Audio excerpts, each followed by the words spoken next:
여러분 이거 PPL 뭐 그런 거 아니고요. 그냥 상담받는 중입니다. 상담받는 언급만 하죠. 나중에 24%. 알겠습니다. 잠깐 24%. 뭐 어떻게 24%인지는 이따가 자세하게 말씀드리도록 할게요. 오늘 본부장님하고 밤샘 토론 느낌으로 인터뷰를 네, 콜라까지 먹고 자는. 당 떨어지시죠. 아니 콜라를 왜 이렇게 좋아하세요? 몰라요. 항상 그랬어요. 워런 버핏 느낌으로 가시는 거예요? 이건 아니고 미국에 있을 때부터. 그러니까 이게 공부할 때 네. 잠을 안 자야 되니까 카페인 때문에 콜라에 카페인이 있어요? 엄청 많죠. 전 몰랐어요. 저는 사실 탄산은 잘 안 먹어가지고. 원래 커피를 마시잖아요. 네. 근데 저는 옛날엔 커피를 별로 안 좋아했어갖고 그냥 콜라로. 근데 콜라가 뼈를 삭게 한다고 하던데. 본부장님 술은 끊으셨는데 술은 끊었습니다. 콜라를 드시면 뼈가 안 좋지 않을까요? 제가 제일 존경하는 사람이 워런 버핏이니까. 그 아저씨도 그분도 지금까지도 그냥 뼈 녹았던 얘기는 없는데. 알겠습니다. 네. 자, 본부장님 오늘 제가 이제 온 이유에 대해서 본격적으로 이야기를 할 텐데 네. 최근에도 그 유연타증권에서 유튜브 보고 왔는데 중국 시장 이야기 하셨잖아요. 근데 네네. 7월 들어서 중국이 엄청 확 올랐잖아요. 네. 그래서 많은 분들이 이제 미국은 워낙 지금까지 계속 고점 논란이 있으니까 중국으로 향해야 하나 대륙으로 향해야 하나. 네. 그래서 지금 중국 증시의 투자 매력도는 어느 정도예요? 뭐 상대적인 것도 좋고 절대적인 것도 좋고. 그러니까 지금 왜 관심이 확 생겼었냐면 모든 게 어떤 일에 있어서 이벤트가 생기잖아요. 네. 뭐 테슬라 갑자기 주가를 뜰 때도 흑자 전환이 됐다. 뭐 이런 식의 어떤 이벤트가 있어요. 근데 이제 지금 가장 중요한 이벤트성이 있었는데 그게 뭐냐면 드디어 중국이 미국의 GDP를 따라잡았다. 미국 GDP보다 더 커졌다. 특히 코로나19 사태가 터지면서 미국 경제 성장률이 마이너스 엄청나게 줄어들었고 이번 분기는 뭐 정말 안 좋을 거라고 얘기하고 있잖아요. 네. 근데 오늘 발표가 나왔는데 3.2%. 그러니까 결국은 2, 4분기만 딱 떼서 보면 완전히 이제 중국이 역전을 했죠. 그러니까 관심을 가질 수밖에 없는 그런 타이밍인데, 근데 재밌는 현상은 GDP 성장률 발표됐는데 지금 중국 증시가 폭락하고 있어요. 자, 그래서 GDP를 놓고 얘기를 하기에는 좀 무리가 있어요. 왜냐면 뭐 언제는 중국의 GDP 시가총액 계산했었을 때 미국은 뭐 지금 140% 뭐 GDP 대비해서 시가총액이 뭐 많이 갔을 때 지금 140% 넘어가고 있는 그런 수준인데 중국을 계산해 보면 50%도 안 된단 말이죠. 그러니까 무슨 얘기냐면 뭐 GDP가 더 1등을 했다 해서 시가총액이 막 늘어나는 거는 아니라는 거죠. 그러니까 그래서 결국은 이 시가총액에 들어가는 변수가 많죠. 그죠? 그러니까 결국 중국이라는 나라는 사회주의 국가고 또 숫자를 믿을 수 없다라는 얘기도 좀 많죠. 그 GDP가 정말 그 GDP인지 어떻게 알아? 뭐 이런 거죠. 그래서 뭐 이 성이나 이 도시들을 다 더했는데 숫자가 너무 오버되는 경우도 나오고 뭐 그러니까 결국은 신뢰도의 문제죠. 그래서 시가총액이 커지는 거에 있어서는 여러 가지 다른 또 트리거 포인트가 있다.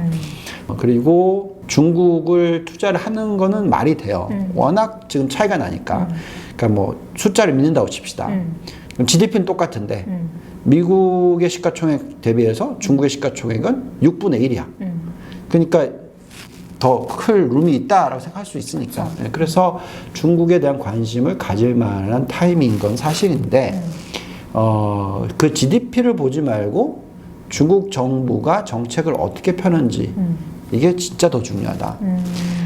제가 옛날부터 강의할 때 중국 투자는 될 수 있으면 항상 하지 말고 중국 투자는 10년이 있으면 한 2년만 하면 된다. 보면 항상 그랬잖아요. 그 2000년대도 그랬고 2010년대도 그랬고 빵빵 터지는 게 한 2년 정도? 그러니까 2년만 투자하면 막 100몇십 프로 나니까. 그럼 지금이 그 2년이 혹시 아닌가? 지금 그 정도는 될 것 같다 정도. 초입이다. 초입이라고 보기에는 또 어려워요. 왜냐면 제가 그 중국 증시에 대해서 적극적으로 사야 된다고 얘기를 했던 타이밍을 기억하시는지 모르겠지만 2018년 말이란 말이죠. 맞아요. 예, 그러면 2019년, 2020년. 그 중에서도 그죠? 신천 시장을 엄청 그렇죠. 강조하셨죠. 예. 그러니까 벌써 1년 반이잖아. 그래서 앞으로 반년만 더 갈지, 또 1년 더 갈지. 한번 폭락 나왔으니까 또 이런 그러니까 몰라요. 그래서 그 정답은 없기 때문에 결국은 다른 지표를 보면서 판단하자는 거죠. 그 지표가 GDP 지표도 있었지만 더 중요했던 거. 그게 바로 M2 증가예요. M2. 그러니까 유동성을 부여하는 게 굉장히 중요해요. 그럼 여긴 좀 의미 있는 게 최근에 이제 외국인 자금 많이 유입되고 이 부분에 있어서 그러면 M2 증가나 유동성에 있어서 좀 긍정적인 시그널이 있는 거 아닌가요? 나오는 거 있죠.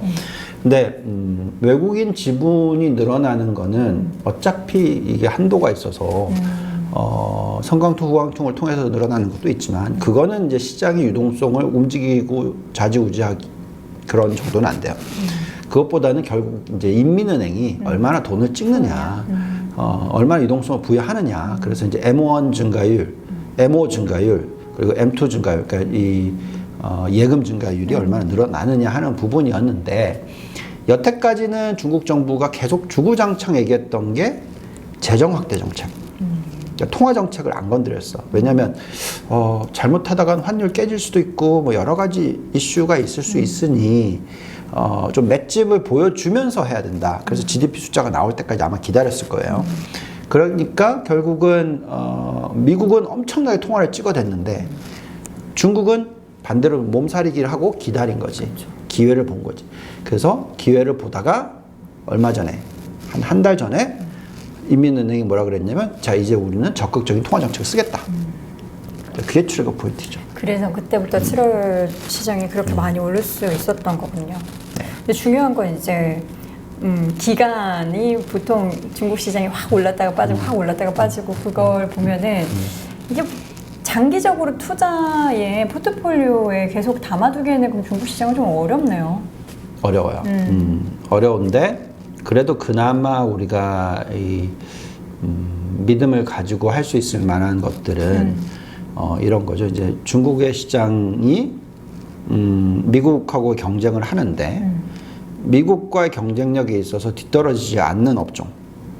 요즘 거의 뭐 미국이랑 중국이랑 워낙에 많이 싸워서 중국이 이 엄청 갈아가지고 지금 뭐 5G 쪽 투자도 그렇고 바이오도 그렇고 엄청 적극적으로 하고는 있죠. 하고는 있다. 하고는 네, 이기지는 못하는 거죠. 그래서 결국은 5G는 그래도 미국이 좀 제대로 안 했어 여태까지. 그러다 보니까 이제 화웨이가 확 올라왔기 때문에 5G는 미국을 이길 수도 있을 거다라고 생각을 했는데. 그러니까 주구장창 미국이 그걸 공격하잖아요. 그렇죠. 그래서 이번에 이제 유럽의 영국이 이제 5G 안 돼 이렇게 했으니까 결국은 이때다 그러면서 이제 막 투자를 하겠죠. 미국은 또 영국도 그럴 테고. 그래서 결국은 서양 국가들이 견제를 빠르게 지금 하고 있는 상황이다.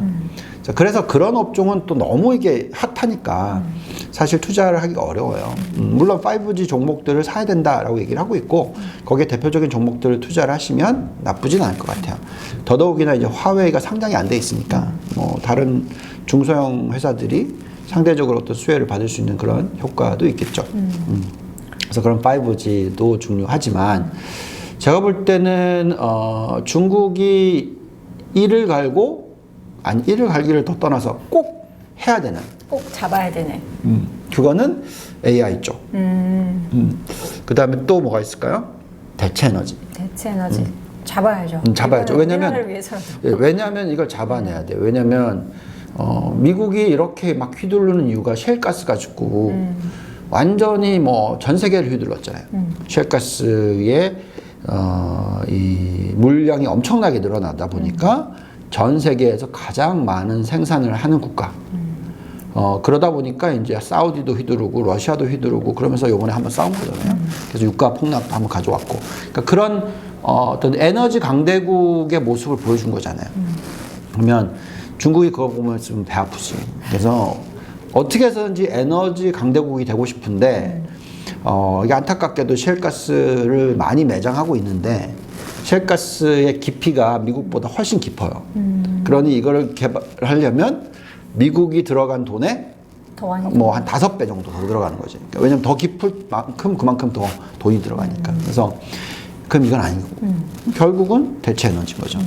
그래서 태양광에 대한 투자나 풍력에 대한 투자나 이런 대체 아니면 뭐 가스, 천연가스 이런 쪽으로 이제 러시아랑 연결시켜가지고 결국은 코스트를 낮게 만들어야지 경쟁력이 생기는 거잖아요. 그래서 그렇게 지금 노력을 하고 있고 그 산업에 있어서는 제가 볼 땐 충분히 매력이 있다. 그래서 그쪽. 그 다음에 또 경쟁력 있는 업종으로 따지면 전기차. 자, 근데 테슬라가 완전히 확 떠버려서 좀 힘들긴 해요. 중국의 그 테슬라 같은 기업이 상장돼 있다고 들었는데. BYD? 그 기업 얘기 요새 많이 나오더라고요. 네, 많이 나오죠. 네, 그래서 전기차를 집중 공략을 했어요, 사실 중국은. 우리나라보다도 더 집중 공략을 했죠. 그래서 전기차의 기술력을 빠르게 성장을 시켰는데 그 와중에 테슬라라는 복병을 만난 거지. 테슬라의 앨런 머스크는 미국 사람이 아니야, 원래 처음엔. 남아프리카 공화국이었잖아요. 맞아요. 캐나다가 이민 갔다가 캐나다에서 이제 들어왔거든. 그러니까 이게 이거는 경쟁력을 만들어낸 거는 트럼프 대통령이 도와준 거 하나도 없어요. 스스로 그냥 알아서 제대로 만들어낸 거지. 오히려 트럼프는 공격을 했지. 왜냐하면 트럼프 대통령과 이 공화당은 엄청나게 오일마니가 서포트를 하고 있기 때문에 전기차가 잘 되는 꼬락서니를 보기 싫은 거였거든. 그래서 결국 계속 얘기하는 게 뭐 신재생에너지 얘기는 안 하잖아요. 근데 테슬라는 이걸 다 밀어버린 거지. 테슬라는 게다가 또 솔라 좋아하고. 그러니까 보니까 민간 사업이 이걸 다 이겨버린 거예요. 그래서 중국의 입장에서는 이게 이 앨런 머스크가 진짜 대단한 놈이구나. 자, 그러니까 너 영주권 줄게, 일로 와라. 중국에? 이렇게 된 거잖아. 그래서 중국에서 그래서 춤춘 건가요? 그래서 춤춘 거죠. 그래서 무슨 얘기냐면 이게 경쟁이 이게 왜 이렇게 되는지 딱 보이잖아요. 그래서 미국의 전기차는 간단하게 말하면 테슬라. 그 외 난 아무것도 없어. 테슬라. 얘네를 데리고 오면 된다 이거지. 그러니까 어떻게 해서든지 수혜를 줘서 그만큼 시장이 큰 전기차 시장이 우리나라가 제일 크지, 중국이 제일 크지. 그러니까 너 여기 와서 생산 계속해. 이렇게 하고 영주권도 줄게. 너 이렇게 되고 있는 거예요. 그래서 그만큼 전기차의 경쟁력은 제가 볼 때는 시장이 큰 데가 짱이기 때문에 그 시장이 제일 큰 데가 중국이에요. 그럼 중국은 자기네들이 이제 자체적으로 어떤 기업을 밀어주고 그런 게 아니라 테슬라를 데리고 오고 싶어 하는 거. 그런 거죠. 그래서 들어와서 기술력을 좀 어떻게 하고 우리나라 쌍용차 갔다 오죠. 이런 머리를 쓰고 있는 거죠. 근데 또 이 앨런 머스크가 만만치 않은 사람이라서 천재잖아요. 전대잖아요. 그러니까 위성을 쏘아서 5G 아무리 깔아봐도 소용없이 그러니까 이게 참 efficiency 정말 효율적으로 진짜 잘하는 기업이 테슬라인 거죠. 그래서 중국이 참 만만치 않다라고 생각하고 있을 거고 참 트럼프 대통령과 미국 국민들의 입장에서는 정말 앨런 머스크가 이민 와줘서 또 감사해야 되는 타이밍. 그럼 중국은 어쨌든 이런 전기차를 키우기 위해서 테슬라에게 물밑 작업도 들어가겠지만 관련돼서 자기네들이 다른 뭐 기업을 육성하든지 기술을 어떻게든 발전시키려고 엄청난 노력을 하겠네요. 그렇죠. 그렇기 때문에 BYD라는 회사도 있는 거고 그 다음에 지금 상해 자동차, 그 다음에 길리 자동차 이런 회사들이 다 유럽 쪽 차를 인수를 하죠. 근데 이게 머리가 아픈 게 기존에 있는 경쟁력 있는 가솔린 차량들의 대표주를 사고 있는데 기업을 사고 있는데 지금 테슬라가 하고 있는 건 완전히 다른게 돼버리니까 이거 사서 소용이 있었나? 뭐 이렇게 될 수도 있는 거죠. 그래서 뭐 전기차를 개발을 하거나 뭐 기술력을 가지고 있어야 되는데. 그래서 결국은 테슬라가 있어야 되는 거죠. 근데 이제 테슬라가 만만치 않다는 게 무슨 얘기냐면 절대로 부품이나 이 전체 이 밸류 체인에 있어서 남한테 안 주거든. 그쵸. 지가 다 해먹거든. 그러니까 이제 2차 전지도 만들. 그러니까 이게 어려운 거예요. 어떻게 해서든지 합작을 해갖고 얘걸 빼와야 되는데 우리 현대차한테 많이 했잖아요. 50대 50 해가지고 이게 잘 안 되는 거죠. 테슬라는 그러면 정말 테슬라만의 테슬라 월드를 만들겠네요. 전기차 관련해서. 그렇다고 저는 봅니다. 선점할 수밖에 없는 그런 구조. 일단 테슬라 얘기는 정말 할 얘기가 너무 많지만 잠시 후에 미국 얘기할 때 하고. 네. 근데 사실 중국 주식에 관련해서는 어쨌든 지금 많은 분들이 미국 하셨던 분들도 아, 중국에서도 투자해야 되나? 그러면서 이제 저희 많이 얘기했었던 종목이 뭐 돼지고기 관련된 종목, 수율 관련된 종목 이런 얘기 많이 그쵸, 했었잖아요. 근데 그런 종목들도 최근에 보면 실적이 계속 좋고 하니까 언급이 되게 많이 돼요. 개인 투자자들 사이에서도. 그리고 바이오주 가운데서도 언급되는 종목들이 되게 많거든요. 그렇죠. 중국. 이게 말이 되죠. 그러니까 무슨 얘기냐면 우리가 이제 중국을 투자를 할 때 있어서 룰 넘버 원.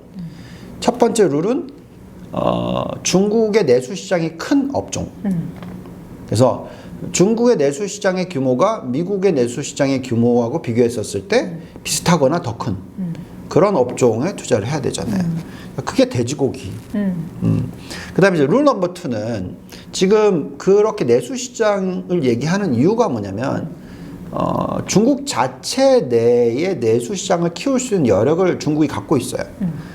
무슨 얘기냐? 어차피 지금 내수 시장의 규모가 GDP 규모에 미국은 뭐 거의 70~80% 차지하는데 내수가 중국에 차지하는 건 절반보다 약간 넘는 정도. 그러니까 이쪽을 더 키울 수 있는 여력이 있고 또 미국의 가계부채 비율 대비해서 중국의 가계부채 비율은 GDP의 뭐 한 50% 수준이고 미국은 75%니까 그러니까 결국은 내수 시장을 키울 수 있는 여력이 있고 내수 시장을 컨트롤할 수 있는 여력이 있기 때문에 이쪽이 잘 돼야 되는 거잖아요. 그러니까 결국은 그렇게 하려면 환율도 잡아야 되고 환율이 너무 많이 깨지면 안 되고 그리고 또 내수 시장을 키울 수 있어야 되는데 그 시장 자체가 커지면 수혜를 받는 종목들을 사야죠. 그래서 마오타이 뭐 이런 종목들은 뭐 술이잖아요. 뭐 위스키보다도 그 술이 더 많이 팔릴 테고 그 내수 시장이 제일 크고 뭐 마오타이가 미국에서 팔리나요? 뭐 그건 아니잖아요. 그러니까 결국 그게 잘 나가는 거고. 그러니까 중국스러운 내수 시장의 대표주는 당연히 잘 되는 거죠. 보면은 이제 뭐 술 먹는 거 뭐 이런 것뿐만 아니라 요새는 이제 화장품도 예전에는 우리나라 화장품 되게 많이 썼는데 중국 사람들이 이제 중국 내부 브랜드를 더 많이 선호하게 되는 추세라고 해요. 그래서 우리나라 화장품도 그래서 길을 못 쓰고 있는 것도 있고. 근데 화장품 시장은 참 재밌는 시장인데 한번 화장품 시장의 시장 점유율을 한번 쭉 뽑아보세요. 두 자릿수의 시장 점유율을 가지고 있는 회사가 없어. 엄청나게 정말 많아요. 그래서 그게 가능한 거죠. 성공 가능한 거죠. 왜냐면 워낙 하이 마진이고 원래 이제 컨solidation 마켓시어가 엄청 커지는 회사들은 대부분 마진을 축소를 시키면서 이게 잡아먹는 거거든요. 그게 다 미국 회사들이 그렇게 했고 근데 화장품 시장만은 그게 안 되는 거죠. 본인의 선호가 약간 호불호가 달라지니까. 근데 본부장님 개인 투자자들이 사실 중국 주식 관련한 투자를 할 때는 네. 일단 한 주당 사는 그 주수도 되게 많아야 되고 100주씩 사고 막 그래야 되고 시장도 뭐 성강도 후강평도 뭐고 지수도 되게 많고 헷갈리는 것도 많은데 사실 관련한 자료가 거의 없어요. 이제 우리 증권사들에서도 그러니까 리포트 많이 안 쓰고 아니요 정말 많이 써요. 제가 볼 때는 뭐 사실 우리나라는 중국에 대한 리서치에 대해서 제일 많이 신경을 썼던 국가 중에 하나죠. 그래서 제가 처음에 다시 한국 들어와서 2013년 말인데 북경에서 있다가 그죠? 북경 리서치를 하다가 들어와서 보니까 어쩜 다 중국 리서치였어요. 글로벌 리서치라고 하는 거가 거의 없었고 그냥 중국 리서치였단 말이죠. 그래서 중국에 대해서 제일 관심이 많고 투자도 많이 했어요. 근데 문제는 우리나라가 항상 중국 관련 투자를 많이 했는데 돌아온 게 별로 없어. 중국이 다 빼먹으니까. 그래서 그게 참 어려워요. 그렇기 때문에 우리가 투자를 할 때 있어서 중국은 정말 조심해서 해야 돼요. 그리고 절대로 내가 갖고 있는 금액에 20% 이상을 넘겨서 중국 투자를 한다. 이거는 저는 절대 추천하지 않아요. 전체 포트폴리오에서 20% 이상 넘어가는 거는 어떻게 설명해야 되나? 모르잖아. 이게 사회주의 국가잖아요. 믿을 수가 없어. 결국은 신뢰. 그래서 뭐 이런 제 옛날 얘기도 있는데 모 그룹이 중국에 들어가서 중국의 부동산을 사야 되니까 네. 살 수는 없고 어쨌든 렌트를 하는데 어쨌든 그걸 사서 빌딩을 세워야 되니까 했는데 사기를 2번이나 당했대요. 중국한테요? 그래서 물론 그 다음에 제대로 해서 손실 다 본 거 메꾸고 더 많이 벌었지만 그 사이에 그 2번 사기 당했을 때 그거 다 중국 사람들이 가져간 거잖아. 그러니까 무슨 얘기인지 아시겠죠? 이게 정말 잘 된다 하더라도 어떻게 될지 모르는 거군요. 우리나라 중에서 가장 정말 힘들었던 그룹 알잖아요. 롯데. 예. 정말 언급 못 하겠는데. 그러니까 정말 중국 들어가서 정말 힘들었죠. 그래서 결국은 이게 중국은 똑같이 생각하셔야 돼요. 그렇게 규모가 크게 들어갔는데도 이렇게 힘든데 우리 같은 소위 계획 투자자들이 뭘 알겠어요. 그래서 물론 잘하면 투자할 수 있어요. 근데 중국 시장 투자할 때 미국에 상장되어 있는 중국 기업이나 ETF 투자할 수도 있고 중국 시장에 직접 투자할 수도 있잖아요. 개인 투자 입장에서는 만약에 직접 투자 내가 한다 하면은 미국에 상장된 중국 기업으로 가는 게 좋나요? 아니면은 중국 시장에 직접적으로 종목을 사보는 게 좋나요? 그러니까 지금 얘기하는 거는 네. 중국 기업들이 미국에서 상장이 못하게 할 수도 있다 이거잖아요. 그러니까 이 회계가 제대로 돼 있어야지.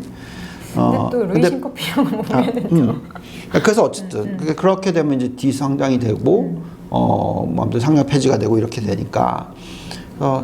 근데 또 중국에 투자를 하면 중국의 시스템이 정말 정당한 건가? 뭐 정말 믿을 수 있나? 뭐 이런 걱정을 할 수도 있는 거니까. 제가 생각할 때는 가장 좋은 방법은 인덱스를 사는 게 맞고. 인덱스. 종목을 사기는 좀 그렇고. 그리고 종목을 산다면 저는 이런 모든 게 다 지나갔는데 중국이 아니라 미국에 상장이 돼 있어. 그럼 믿을 만한 종목이잖아요.